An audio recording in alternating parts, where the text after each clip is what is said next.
I think it is a bug into the system. Yeah. I don't think the machines are rising just yet, Dave. That's what it wants you to think.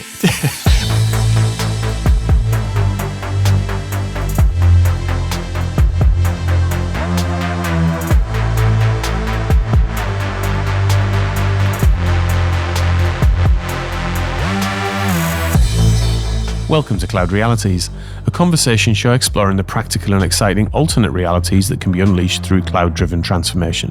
I'm Dave Chapman. I'm Sjoukje Rob. And I'm Rob Kernahan. And this week we're going to be talking about transformation in the widest possible sense at Unilever, a global organisation that's made significant change to how it operates and how it leverages digital technology. However, before we get to that, I was in the office the other day and there was a huge amount of ruckus coming from the kitchen. And I went into the kitchen and Rob had got many bags of spaghetti and packets of blue tack. And he had huge strands of this thing connected across the kitchen. And I'm like, Rob, what are you trying to do? And he's like, David, I'm trying to understand how to stitch value chains together in self-sustaining ways. And he goes, that's not the only thing I've been thinking about this week, though. And I was like, well, Rob, what else are you confused about? That's very good, Dave. That's quite. I like that one. The other reason I was in the kitchen was I was wondering what popcorn I'm going to eat as the big tech versus nation states heats up. So I don't know if you remember, but we talked about this tension between big tech and nation state legislation and what's going on, and we discussed the sort of payment Presumably thing. That's popcorn that you would have when you were watching the battle commence. Yeah, exactly right. So I'm going to get me salted popcorn. I'm going to sit back and I'm going to watch what's going on. I'm always salted popcorn. I think people who eat sweet popcorn need help. I just think people who eat popcorn just haven't tried salted popcorn. I think our producer likes sweet popcorn, and quite frankly, he's gone further down in my estimation from that. So I didn't think it was possible. But anyway, here we go. But first shots fired. EU fining Apple 1.8 billion euros for failure to advertise that you didn't have to go through the Apple payments system to be able to subscribe to certain things, because they obviously take 30%. Right. Spotify would prefer you log in there directly and just subscribe so they don't have to pass any revenue across. And of course, Apple have gone, well, we're going to fight that. But it is literally, as soon as it could have been done, they've put the fine out. And it is an absolute whopper fine as well. So we will... I'm still confused about who's going to win, and is it the nation state versus the big tech? But we're starting to see the story unfold. So I will be sat with my popcorn watching it with great excitement as the next blockbuster in our industry. Has Apple issued a response to the 1.8 billion? Yeah, they got basically standard response. We're going to appeal that, right, and then let the process follow. So I have no doubt it will be months in the process to get through this, but we're starting to see a definite position forming around this debacle. Digging in, I mean, certainly the EU seems to be on the front line of country response and governmental response to it, doesn't it? Absolutely. You see, you can start to see the US picking up with the way they're starting to look at antitrust and various things, but they're slightly behind the curve. The EU are absolutely, probably, it looks like they've made a decision to be more forceful with big tech. At the same time, we're also seeing the European Parliament revoke lobbying licenses or stopping lobbyist organisations getting into the Parliament and revoking their access, which means that they're waking up to the impact and influence of these organisations, and we're starting to see some quite direct action being taken in the situation. Well, as we discussed before, I think it's something that is needed because as the world becomes more and more AI centric, being able to take action around this is just going to be more. It's more important than, frankly, being diverted through a different paywall situation, isn't it? I mean, it's much more societally threatening. And it's the first thing which it's almost like some nation states have been scared to wind up big tech because they think they'll lose the revenue or it'll affect them or they'll lose out. But actually, this is a situation where something the size of the EU being able to take them on is quite profound. Well, we will watch with interest. And I am delighted to say that today we have Juan Carlos Parada, the EVP of Global Customer Operations at Unilever, joining us for what I think is going to be quite an excellent discussion. So, JC, great to see you today. How are you? I just want to say hello and say a little bit about your role. Great to see you, Dave. Thank you for the invitation. Juan Carlos Parada, or JC, as most people call me. I have more than 30 years of experience in supply chain. It's my passion. Since 2012, I've been with Unilever a little bit over 11 years. Before that, I spent more than 20 years with P&G. And since July 2022, I have the responsibility to run global customer operations for Unilever. I'm very excited about the progress that we're doing and being the backbone of the operations of the company. So let's maybe begin the conversation by just exploring some of the rhetoric of the tech industry when they talk about large-scale organizations like Unilever and like other large global organizations. They make comments like, all organizations in the future are going to be tech companies. And they're talking, of course, about I think partly the technology layers of those organizations and the advancing innovation within those technology layers. And we're going to explore that in some detail, I think, in the conversation. But I think they're also talking about ways of working, operating models, cultures, purposes. I wonder how that resonates for you, JC, when you hear those sorts of comments in the role that you have. Well, certainly they are very close to our heart and to our business needs as well, of course. I think if you think what has been happening in Unilever the last 20 months, in July 2022, we launched a new organization that we call the Compass organization. And the intention was exactly to be faster in decision making and be more agile. So basically, we created 5 business groups that have end-to-end P&L responsibility, and also one business operations organization that goes across and enables the different business units to grow and to be more effective. When you think about that, one of the central themes, or maybe the central theme of the business operations organization, is exactly to digitize the company at a scale. That's why we put groups like mine, that basically, which is customer operations. In short, I have the responsibility to run the full value chain end-to-end of the company. And I'm connected with the IT lead in the same leadership team. So with that model, putting the business practitioner, let me call me like that in operations, and the IT technology person side by side, is helping us to accelerate the digitization. In that context, also, we put, also a couple of years ago, we put Unilever in one single data lake, all the data of the company, which is probably arguably the largest migration of a company to a single data lake in the CPG industry. Wow.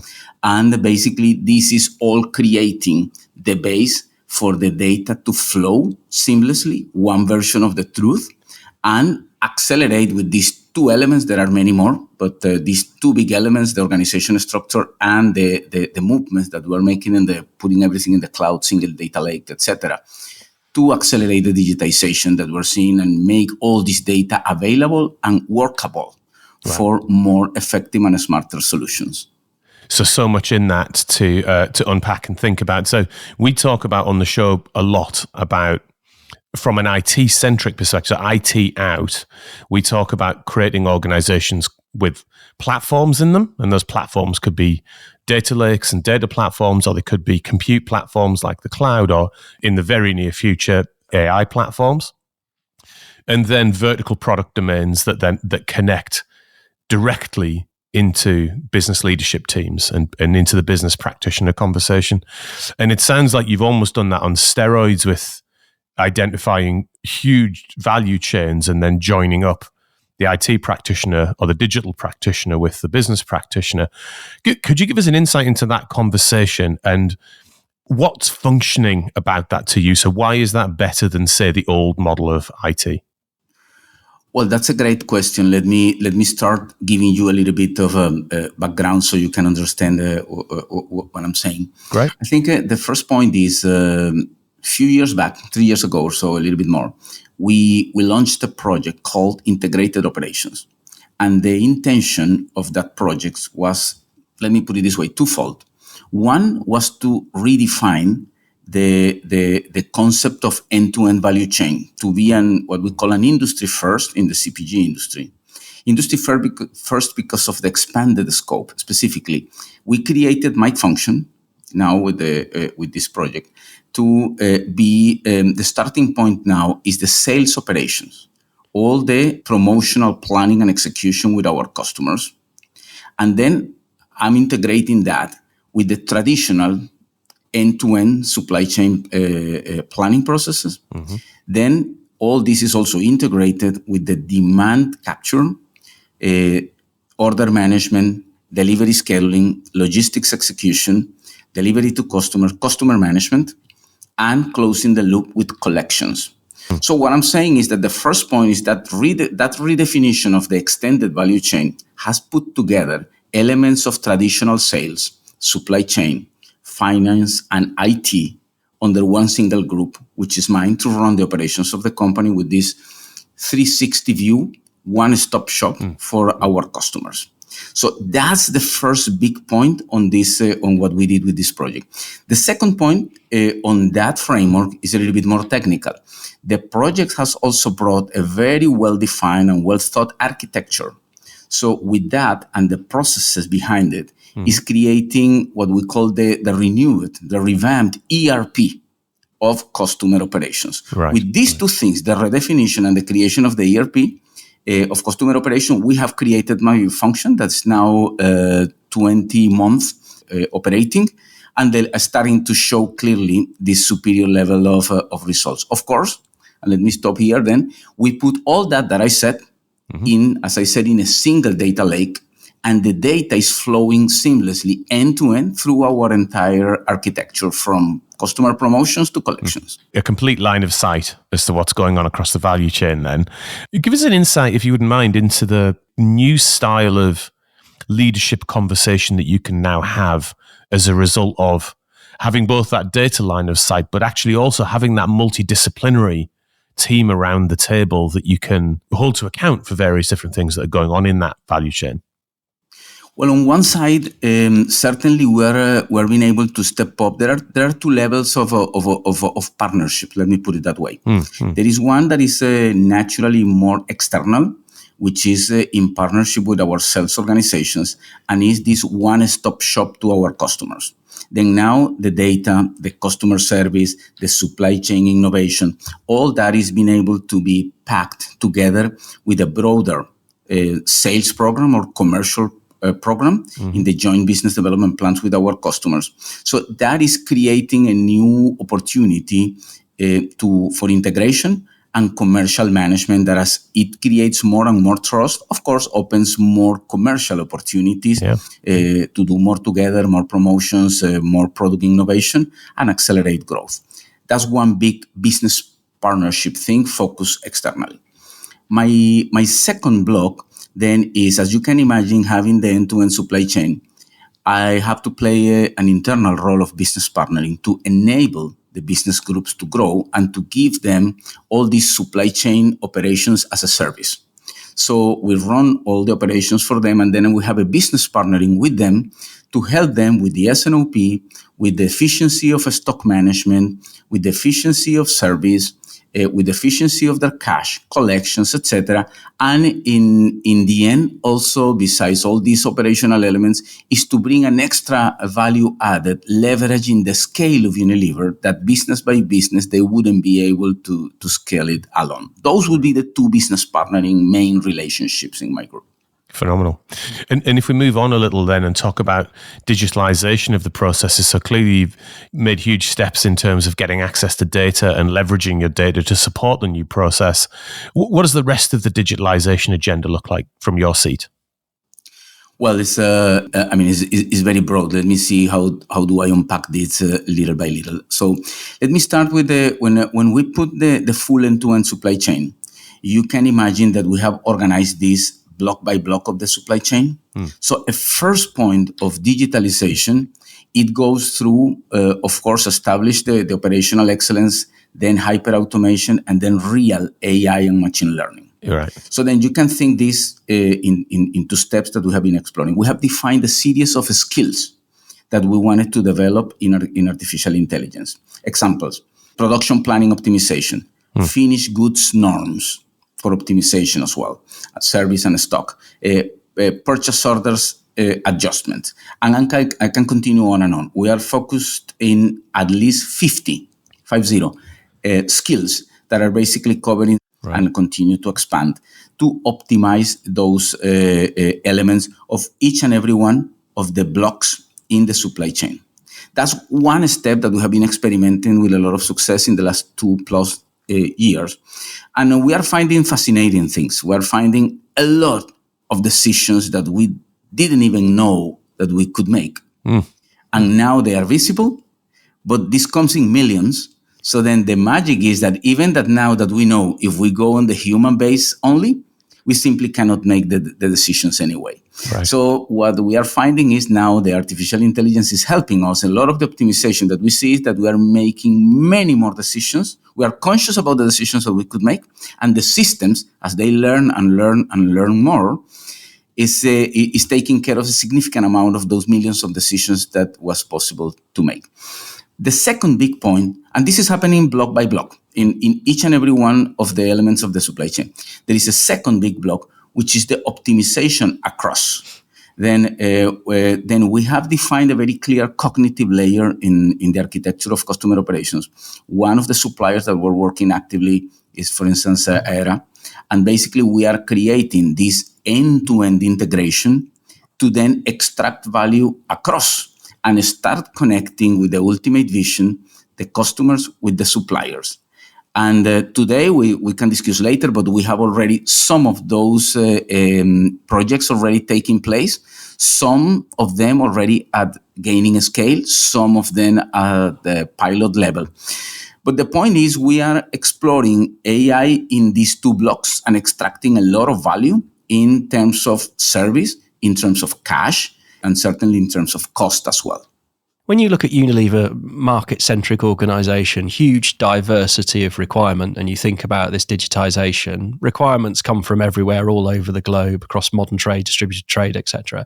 How have you found that process of aligning the markets behind this strategy and working under this new structure? Because there's huge complexity in that. And I think it'd be interesting when you look at your scale to understand a bit of the things that you've done to get everyone to align behind a single vision and start to move towards a single way of working, etc. It'd just be interesting to hear your reflection on the sort of journey you've had so far.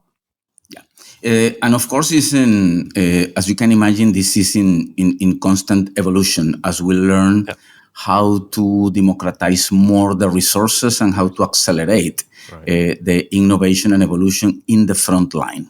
But let me explain directly to your question.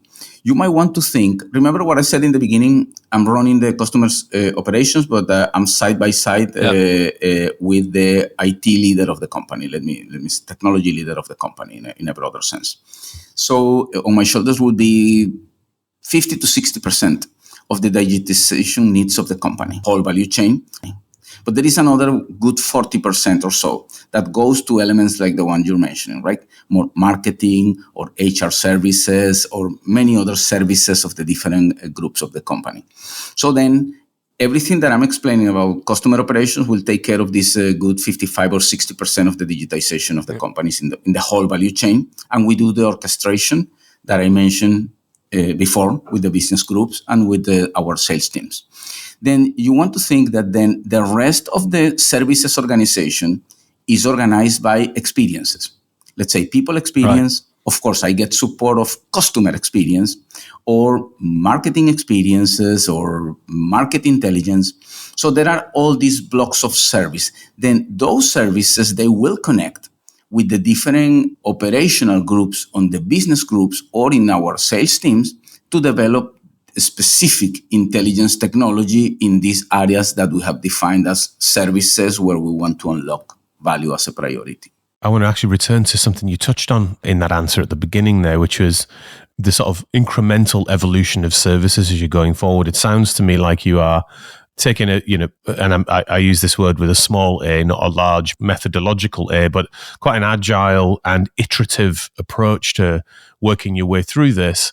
And I'll contrast that with maybe transformation programs of 10 years ago where everybody would get into a room and they would try and plan every single detail of it and then tortuously try and execute to something they thought about, 5 years ago, even if it might not be relevant for the market. And I think one of the things that digital organizations have brought is this notion of responding to the market and actually pivoting and changing as you go along. I wonder if you've got any thoughts on that and how that's impacted your approach to the transformation you're going through. Well, yes, it is central to this change in the Compass organization, which also comes with a mindset and cultural change.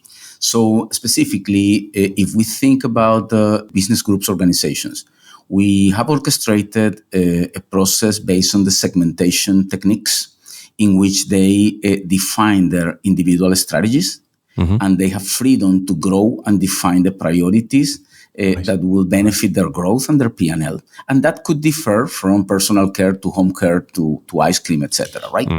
But then we do that under a framework that also allows us to keep orchestration and leverage scale without, adding more value to their strategies, not creating problems to their strategy. That's one big block.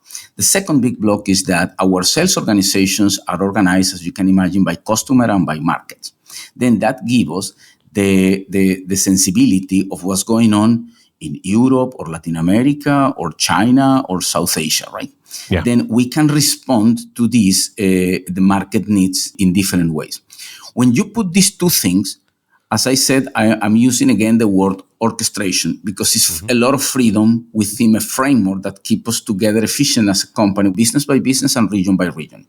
Then when you put that in place, the challenge for us and what we are evolving quickly is how do we create centrally this framework and these capabilities that will be offered to the market, not imposed, not centrally driven, because that might make us look slow and probably bureaucratic, but certainly offer the services and experience and the know-how. Then each combination of business group with markets, depending on the specific needs, what we are doing is flowing the resources and the freedom and the framework for them to be quick, tailoring the specific solutions. And we see how the specific solutions are coming more focused, let's say, in modern trade, maybe in the US, in Europe, in distributors trade, in South Asia, in DCOM, in China. So you see the myriad of options, but you also see, where I'm very happy to see how this is shaping in a context of capabilities that are being orchestrated and developed centrally,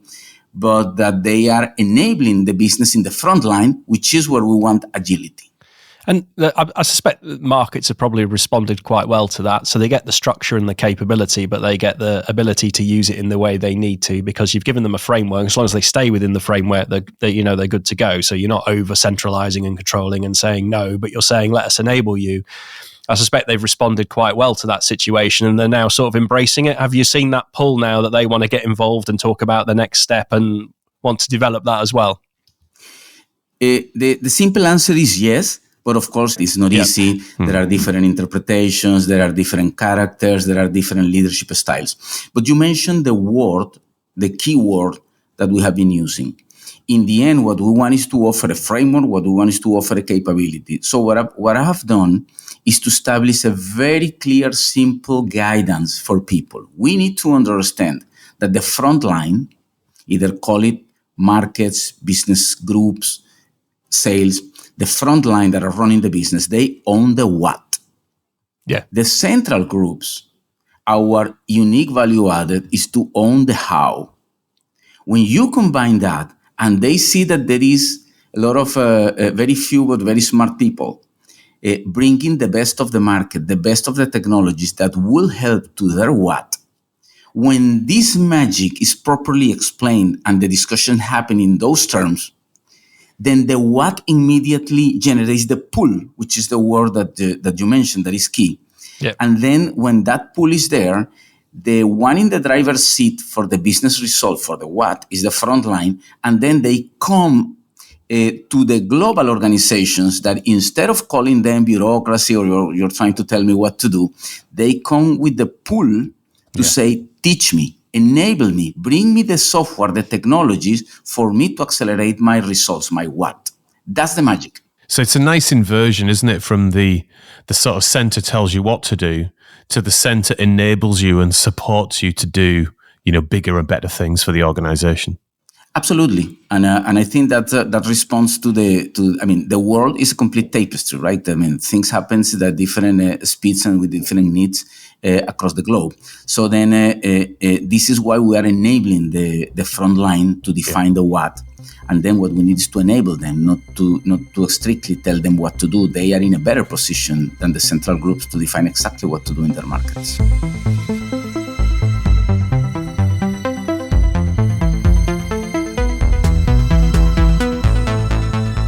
So let's slightly take stock on where we are, and then we might zoom out a bit. So we talked about creating the new industry model, creating value chains supported by some of the biggest data lakes in the world, and then the ongoing digitization and organizational changes that are going on around that, which is then enabling you to make each market more faster and more responsive. I wonder if we zoom out then and take a customer perspective and a customer lens.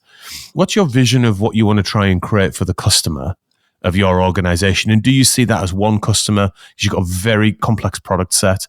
Is it multiple customers? Give us an insight to start with and how you frame customer. Let me start with our mission and passion in customer operations.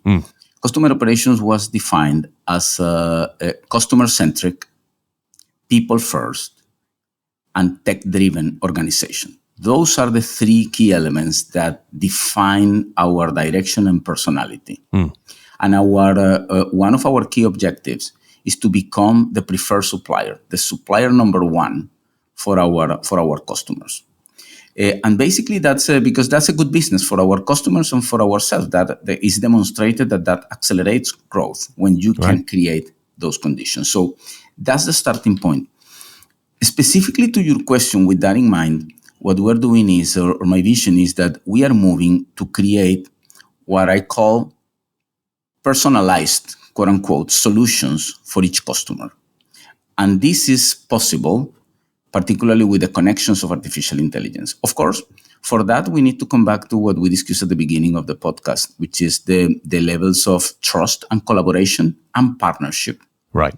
And then when you have the common alignment, and one of our best examples is a project that we call Sky, in which we have established a partnership in which we decided with some of our most collaborative customers to define what happens if we remove the traditional commercial barriers, we think in the consumer, and we start acting with a mindset that the supply chain is only one. How do we create one supply chain among us, enabled by artificial intelligence? So we connect our systems, and we did. So now with some of our customers, we have our systems connected, and the data from the shelf, directly is flowing through our systems all the way to my production planning systems and even suppliers.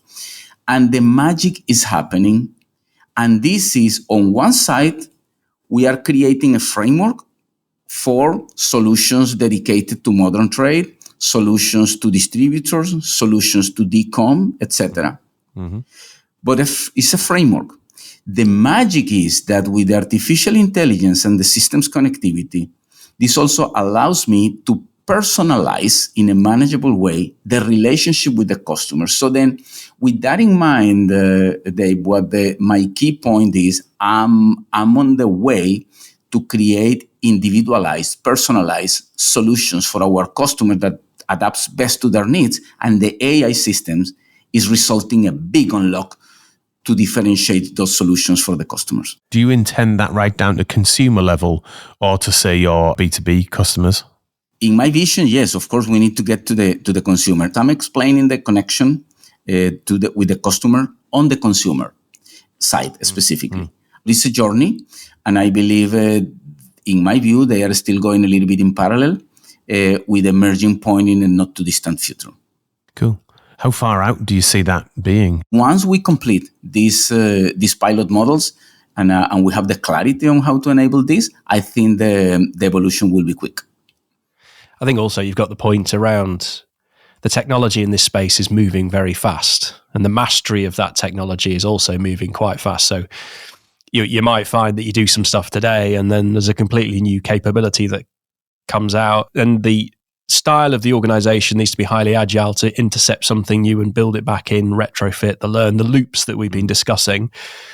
I suppose it's that confidence to be able to say that we can take something that we built and replace it and completely transform the experience. Do you think your organization is getting to that point now where you're happy to be able to do that more modular approach to being able to build all this up so that you can take one brick out and replace it and it can change the way things work? I'd be interested in your view on that and how you've enabled that. I think it is happening, but as you can imagine, is not uniform across the globe, right? There are differences, and I believe probably it's a longer discussion, but I think the difference might be related to different things. For instance, I think we're progressing faster in some markets where the ecosystem, in the market of technology development, of AI community practices, and I'm talking probably countries that are really advancing quickly on this. I think Vietnam, China, the US, etc. Those countries are progressing much faster because the environment helps also. The practitioners, the people with the that are technology savvy or even digital natives. There is critical mass being created by the ecosystem. And I see that these countries or these regions tend to progress faster and are more open to these new practices and new innovation. Others, of course, there is an internal element. Our people are also evolving. And sometimes some people of us have to just relearn and reskill themselves and moving through this journey of being digital tourists to digital residents to eventually digital natives.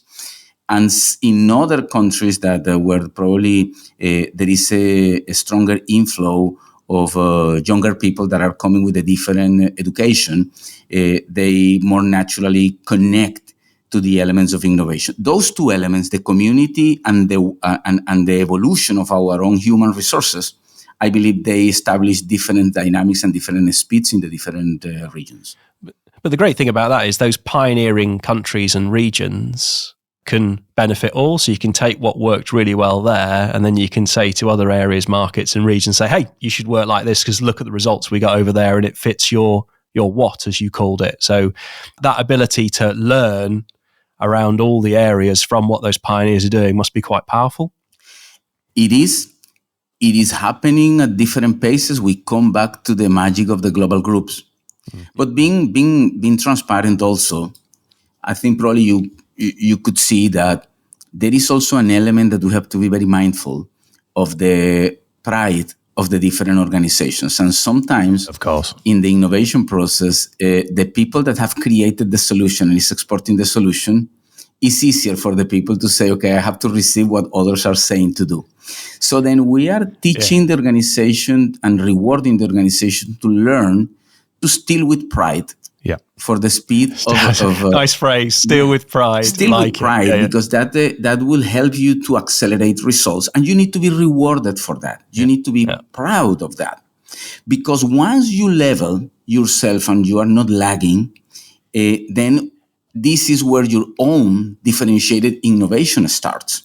Yeah. And then keeping the tension, I believe in sometimes we tend to be over-indexed to the innovation because of the individual pride. Yeah. But it's super critical. That's what we said. Remember of the three phrases that I said in customer operation, one of them is people first. Mm-hmm. All these elements have to be super carefully addressed. And you need to create that pride because that's essential for the speed and for the acceptance of this journey, regardless where you are in the digitization ladder. Do you have like a chart so you can show where everyone is? You must have some model. A lot of organizations gamify where different parts of the organization are. I don't know if you've got to that yet, but to show, I'm imagining like a Doctor Strangelove style control room. Like big world map. Yeah, the big world map on the wall. Like yes. Well, come on, JC, you must have something like that. I have something in mind. I haven't put it on paper. I don't know if I want to do that, and I don't know how my team will react to that. I need to find when a way you to put that unveil your in command center. Oh, yeah, but it's the everyone wants to walk into a room with a massive world map on with flashing lights. Yeah. I think there's a thing there from my childhood that would be very exciting. Zooming out again then, so what we've talked about, we talked about the internal digitalisation process, we talked about the role of the customer and the consumer in that, and what the innovations that are going to need to be driven to them over the course of the next 18 months to 3 years. Well, now if we talk about one of the things that all organisations are engaged with, which is the world around us and sustainability and the green agenda. So tell us a little bit about how you're thinking about that, Juan Carlos, particularly as you're getting more and more specific views of data across your supply chain and how things are broadly functioning. Where are you guys in terms of your green agenda? Well, I think in the green agenda, we have sharpened the focus of our plan to make it more impactful. And we have defined 4 key areas. So then we are super laser focusing on those points and accelerating in that area. Right. In this, then, if we think about the way business operations is managing, we are articulating, of course, an end-to-end program that has a lot of elements related, let's say, as you can imagine, to procurement, in the way we procure, in the way we source all our supply chain, but that goes internally to manufacturing and then goes externally as well, to all the way to our delivery to customers.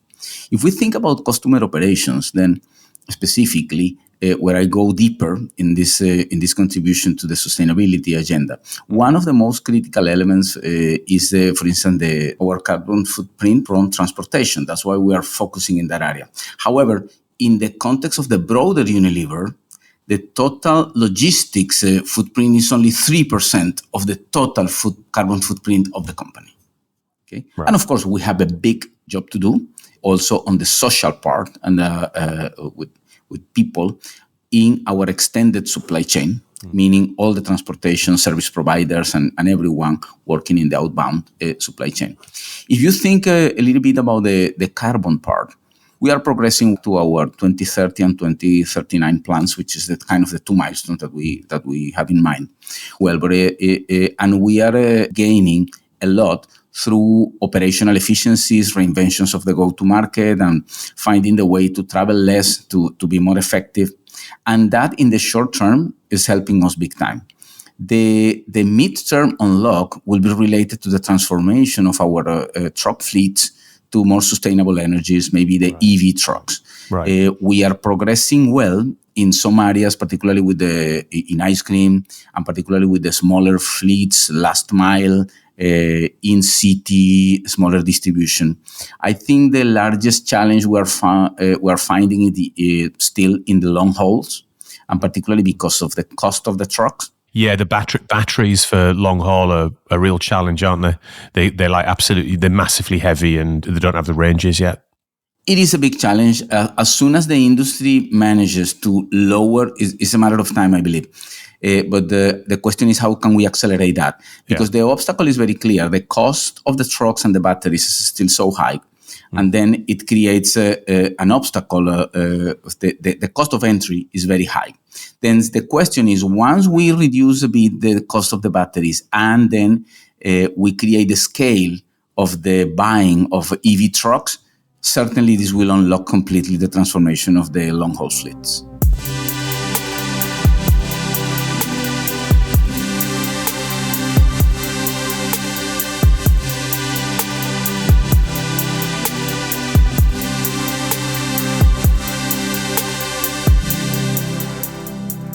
So what I want to do is just shift gears a little bit, no pun intended on the trucks thing there. Just shift gears into talking about the journey that you guys have been on. Clearly what you're describing has been many years worth of thinking, strategizing, execution, learning. And so let's just dive into that journey a little bit. And I'm particularly interested in the frustrational, aspects. So what would you have liked to move faster on? And where do you think you could get to? So let's maybe start with that, and let's maybe just wind the clock back to the beginning of this journey. What was the inception of the journey like? Because what you've done is create some very profound shifts in the sense of the move to large-scale supply chains and the inversion of the way that the organization functions from kind of command and control through to sort of support and enable. massive cultural shifts, massive logistical changes. What were the beginning conversations like? I assume you weren't sitting there with a grand plan. Was it incremental? Give us an insight. Yeah, no, it's an interesting question. I think as you asked the question, I was transporting myself to maybe 3, 4, 5 years ago, Right. maybe a little bit more. Oh, it was a simpler place, the world then, wasn't it? Pre-COVID?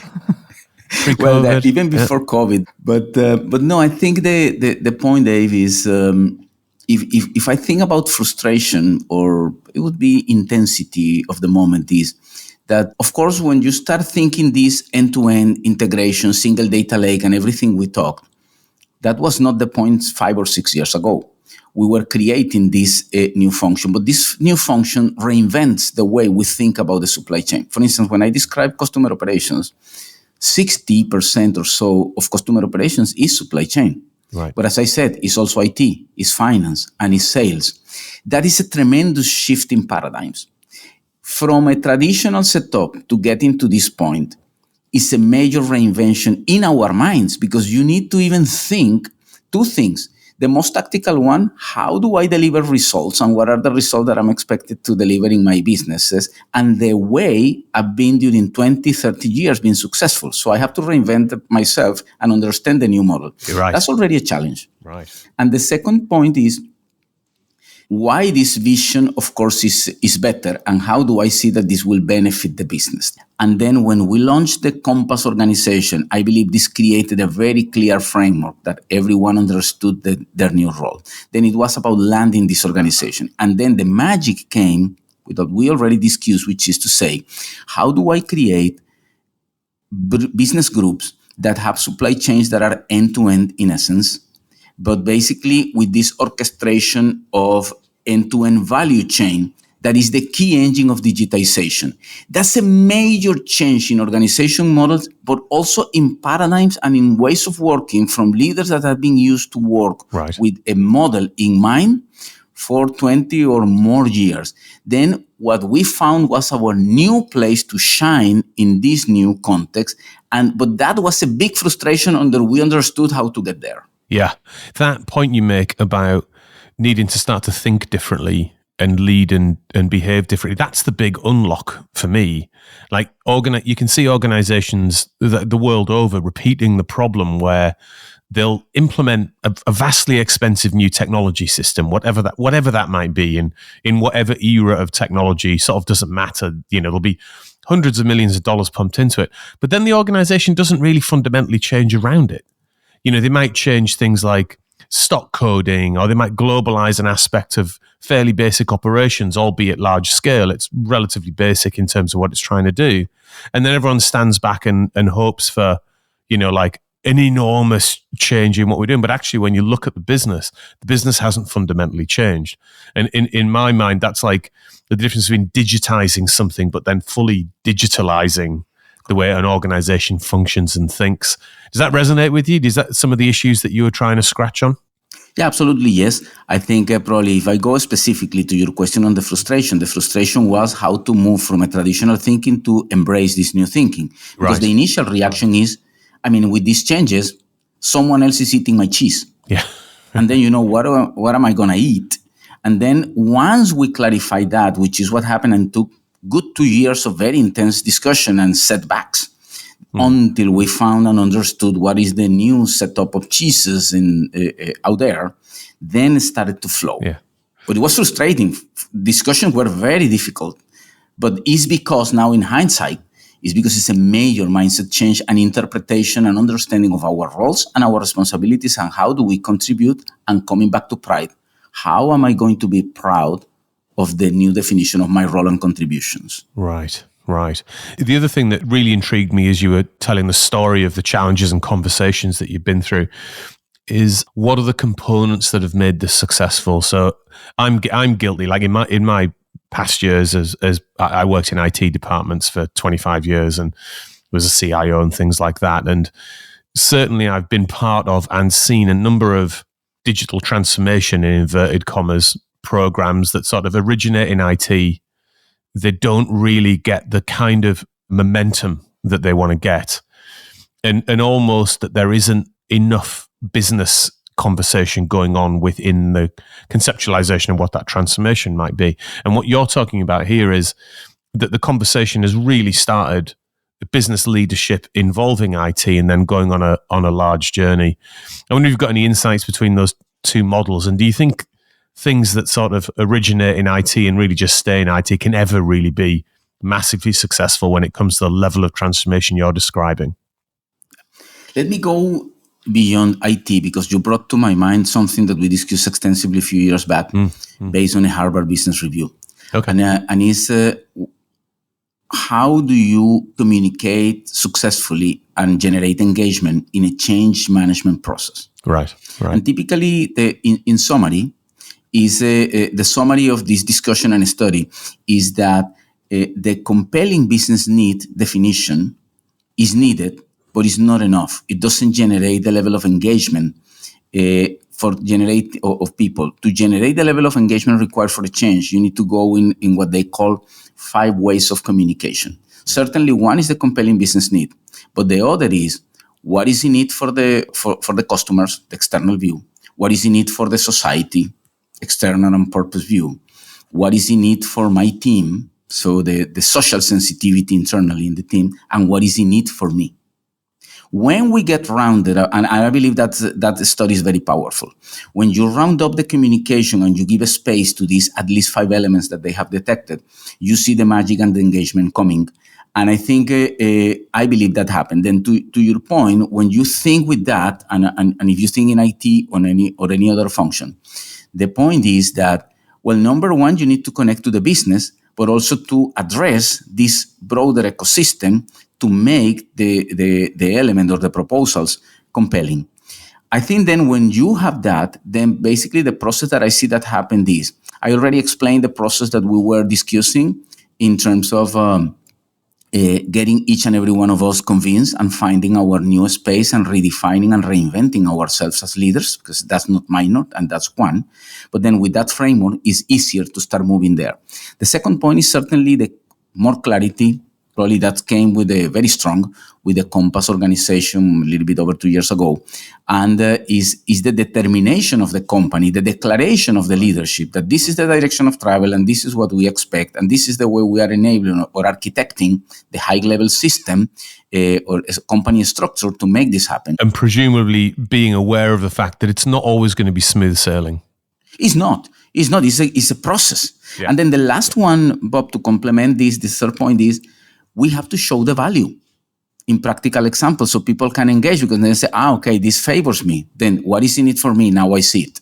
I see. And when you look back on the journey, what have been the most substantial blockers that you've come across, either kind of on an individual level that you have had to try and unwind or resolve so you can get the process to keep moving, or more on a systemic level across the organization that have been challenging?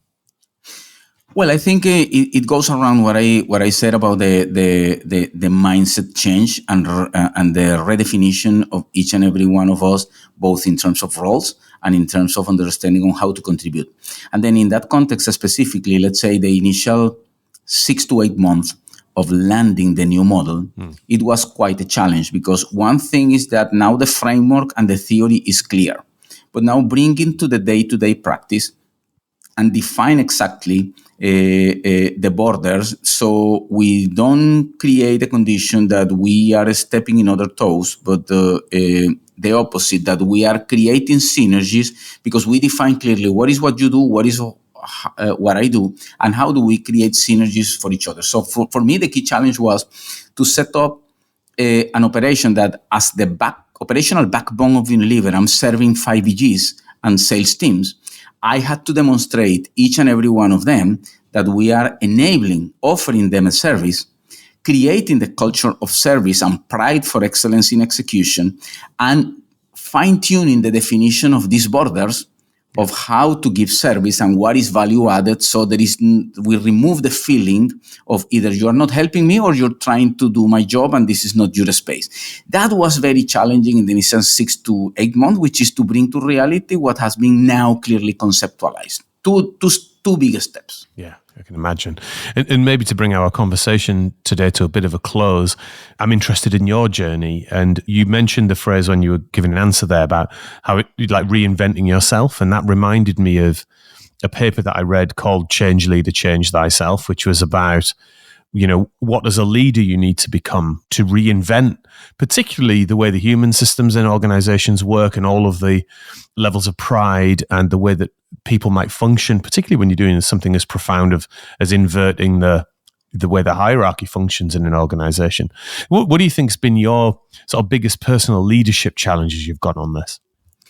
I think you use the word reinvention, and that goes deep in my mind, because I think probably one defining moment is that taught me a lot is we typically think that following certain pre-established models or building on our past experience might be typically a very a good enough tool to continue to be successful. To me, the insight and also the wisdom in some readings out there is that probably that's a bad and poor definition of wisdom. Probably wisdom is, and it's easier to say than embrace it, wisdom is your ability to continuously reinvent yourselves and taking obstacles and setbacks as not as your limit, but as a new starting point in which you need to trigger a reinvention process, a new discovery process to redefine yourself. And I believe we went through that process, and probably, and this is exactly what happened when I said that we have to change our mindset. We have to reinvent ourselves in this new model. But then, personally, I believe I learned that when in one assignment, I mean, this has happened multiple times, of course, in our life, and I think we need to, this is probably what is taking me to say our ability, or the key asset is our ability to reinvent ourselves. But when I moved to the US to a huge, big assignment several years back, it was a lot of pressure and probably one of the most difficult points in my career. And I was not successful the initial 8 to 9 months. I felt really bad professionally, and it started to affect my personal part as well and my family part. So it's really a deep, and that's what I said is a defining moment.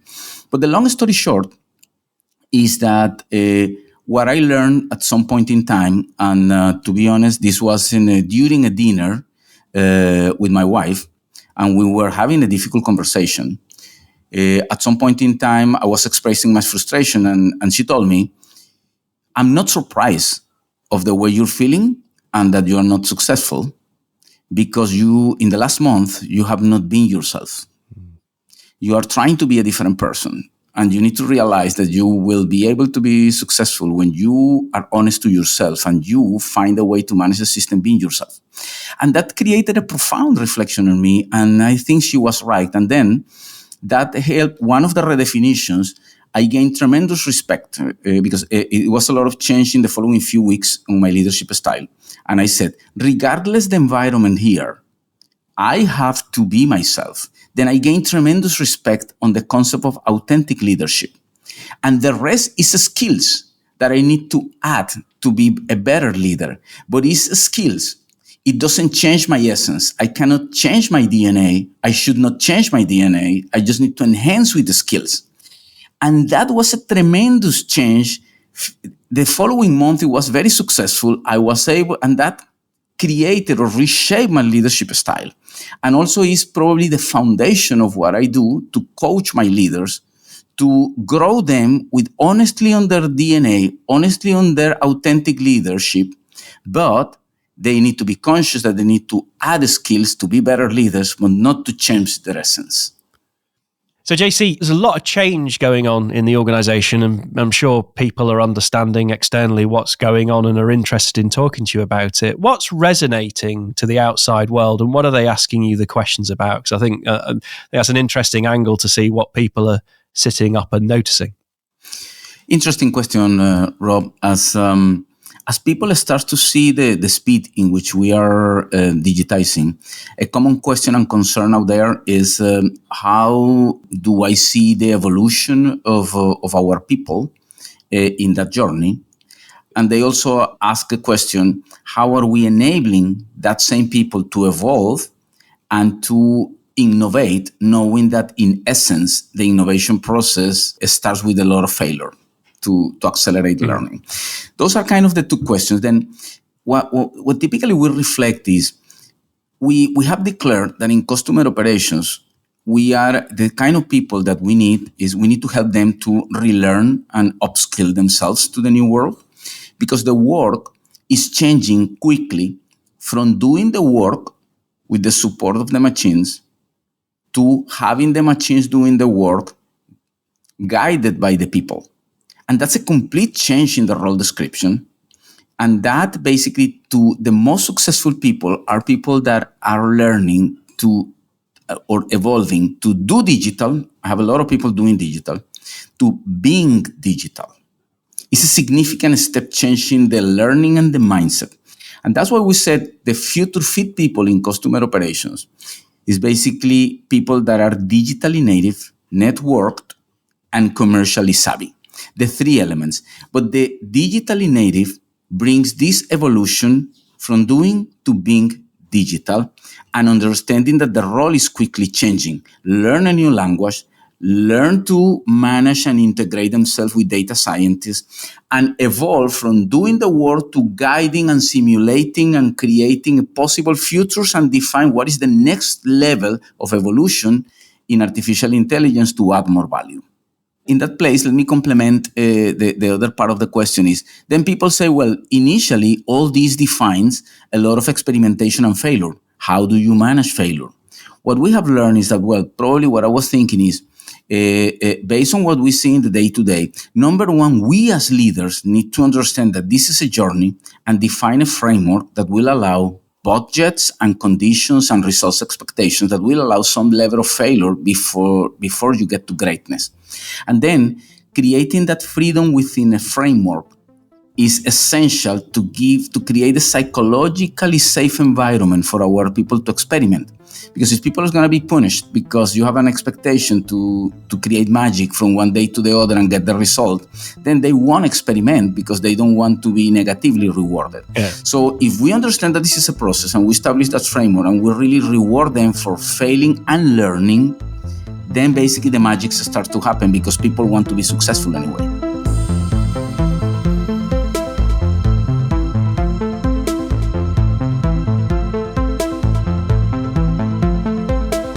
Sjoukje, what have you been looking at this week? So each week I do some research on related ideas in transformation and tech, and this week I thought we should take a look at the top customer experience trends. So in an ever-changing marketplace, customer experience is becoming increasingly important, and factors that drive customer loyalty are rewards programs, exceptional customer service, and personal value alignment.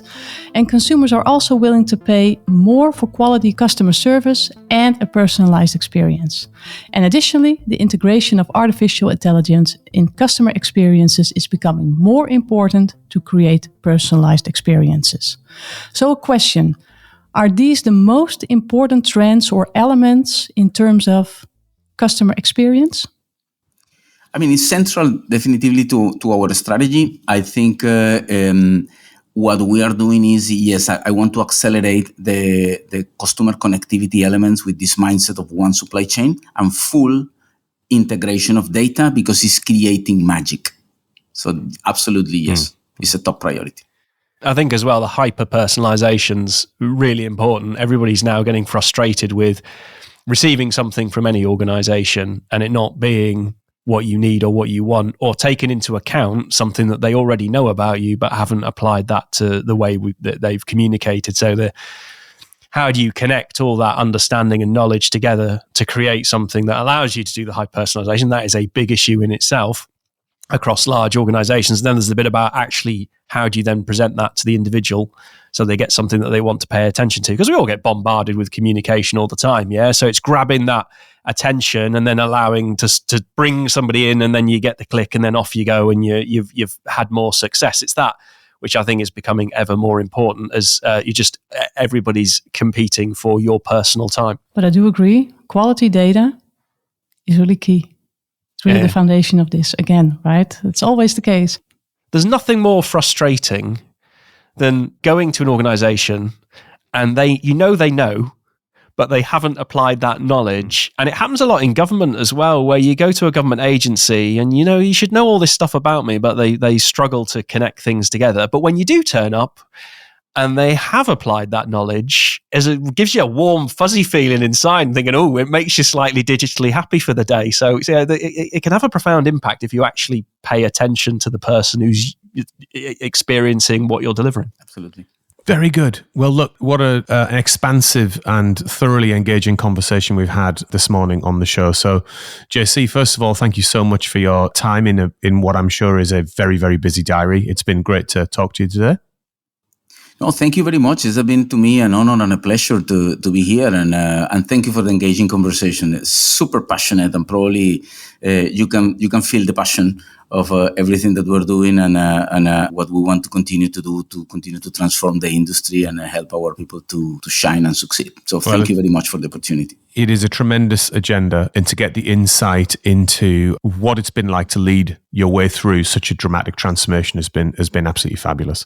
Now, we end every episode of this podcast by asking our guests what they're excited about doing next. Now, that could be a great restaurant you got booked at the weekend, or that could be something that's going on in your professional life that you're particularly looking forward to. So, JC, what are you excited about doing next?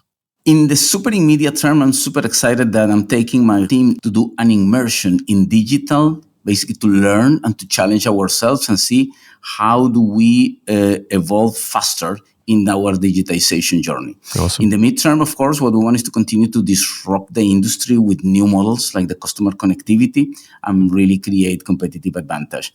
And then it's at the end of winter, and I'm already thinking in the summer to take a couple of weeks with my family as well. Oh, roll on the end of the winter. Well, have a wonderful time, and I hope it's extremely productive in terms of your digital immersion.